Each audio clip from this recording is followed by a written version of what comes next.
welcome back. You're joining us on Overdrive. Mercedes has just launched the most powerful production AMG ever to be built, the Mercedes-AMG 63 SE Performance at 3.3 crore rupees ex-showroom pan-India. Now this beast is also powered by an F1 hybrid technology. We haven't got a chance to drive this unfortunately just yet, but Tuin got a chance to take a look at this beast. Here's that story.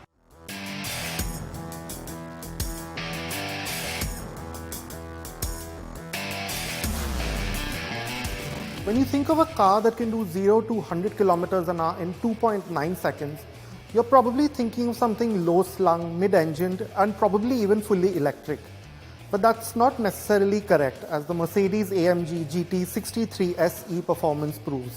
This four-door coupe will not just do that 0 to 100 time, it'll do 0 to 200 in under 10 seconds and reach a 316 kilometers an hour top speed. It also happens to be the most powerful AMG yet, and also the brand's first ever hybrid. Now this 4-litre twin-turbo V8 still makes up the larger chunk of the massive 843 PS and 1470 Newton meters that this car makes, but a lot of what the SE Performance does has to do with what's on the rear axle.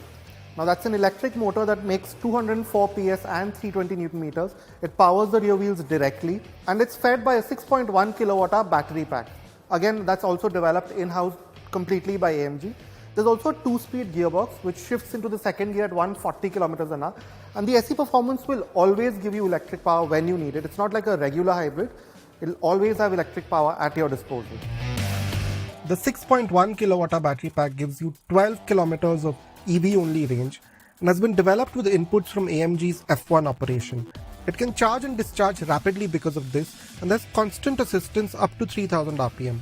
And then past that you have on-demand EV power via the kick-down function.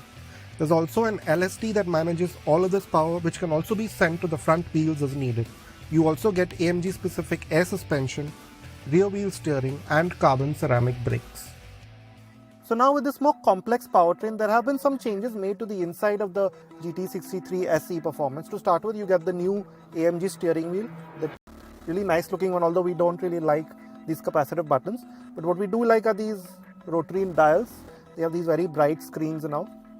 And of course, the dials themselves, the instrument cluster, is still the older style Mercedes one, not the latest one that you find. But you now get hybrid specific instrumentation, so there's no rev counter as such, there's just a power display. And you also get, more importantly, an electric drive mode for that 12 kilometers of EV only range that this car has. And when you do go into electric mode, which we can't right now because the battery isn't fully charged, you also get 4 regen modes. Now aside from that, there's no exhaust mode as such because this is a hybrid. So what you get is these 2 sound modes, much like what you get in AMG's electric cars. So you have these 2 sound modes. Of course, this being the top tier GT, there is a massive list of features and options that you can choose from, some of which is this AMG Sport seats, all the carbon fiber that you see here, this dual pane panoramic sunroof, the soft closed doors. There's even a rear entertainment package, a small one with a lot of extra features, these yellow seat belts. So these broadly cover the long list of features that you do get with this car now. The AMG GT 4-door has been around a while, but the vast customization options and minor exterior enhancements still make this version stand out. You see this with the extended carbon and aero packages, as well as with the black themed night package on this car. This matte copper orange Magno paint with the stripes and the equally impressive 21-inch wheels are other options. The front bumper is new with the larger air intakes, while you now get the distinct red highlighting for the badging, the retractable spoiler at the rear, the charging port in the bumper, and a new arrangement for the exhaust outlets. Well, with that, it's time for us to wrap up this week's edition of Overdrive. But remember, you can stay in touch with the team through Facebook, Twitter, as well as YouTube. And you can follow our latest updates on Instagram. We'll see you next week. Until then, goodbye. Many thanks for watching.